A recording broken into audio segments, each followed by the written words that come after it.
It's been 2 years since the New York Times website published an open letter from Dylan Farrow detailing claims of childhood sex abuse by her father, director Woody Allen.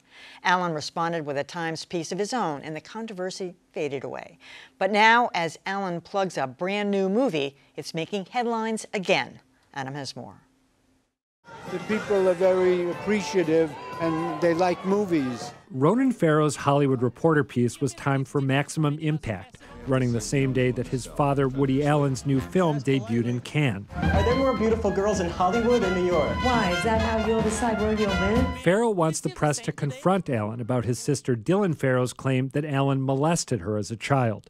For the most part, Farrow writes, the press has ignored the topic, cowed by Allen's PR machine and fearful of losing access.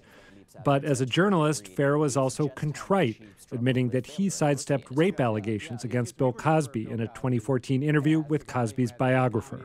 Still America's favorite TV family. For now, Farrow's column is bringing renewed attention to his sister's accusation.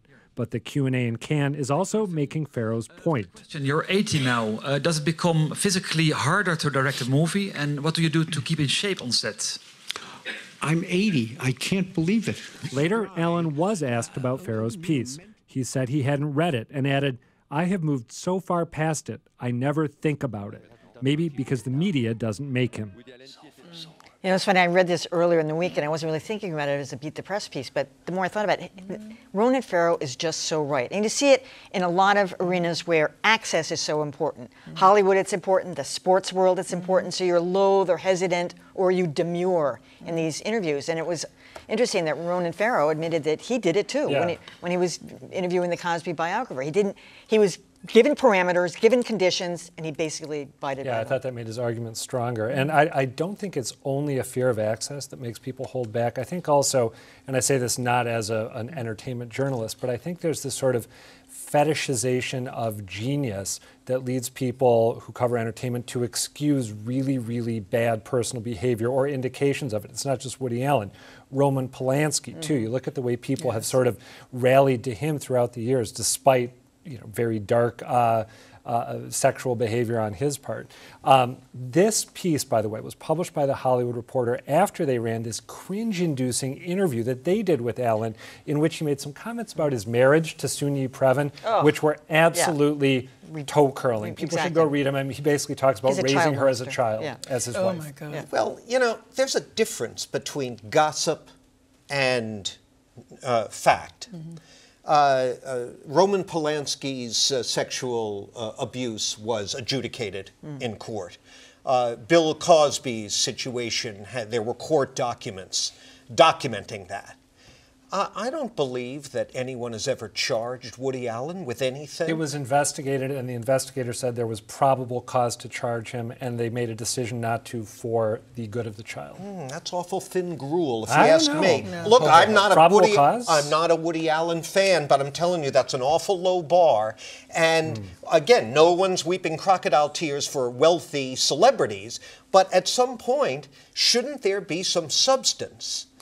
Some documentable substance behind salacious charges being just aired out in the media. I don't want to monopolize this, but I got to say, in addition to the probable cause I mentioned, there's also his marriage to his former stepdaughter, which in itself can be taken as a form. Yes. So, all right. And I would just point out that, as Ronan said about Bill Cosby, at the time that he was allowed to pull back from his questioning about that, there was a court case, but there wasn't other stuff going on as there was now. So they was said to him, come on, you know, there's not a lot of stuff. Why would you ask him that kind of thing? I think one of the interesting aspects to this, and we'll have to see how it plays out, is, you know, there had been talk and allegations about Bill Cosby for years, and it just kind of rolled off his back. And then the time was right, and everything came crumbling down. And you wonder if this might end up being that moment for Woody Allen. I mean, obviously, he's not nearly as popular a figure as Bill Cosby. But, you know, these things have a way of kind of coming back and coming back. And one of those times, that's the moment. And only if there are other children involved, because right now it's his own. Right, exactly. And the wife isn't going to testify. I mean, how did that affair start? Well, she was living in his home as a child. That's right. By all means, his child. Let the creep pay for whatever he did.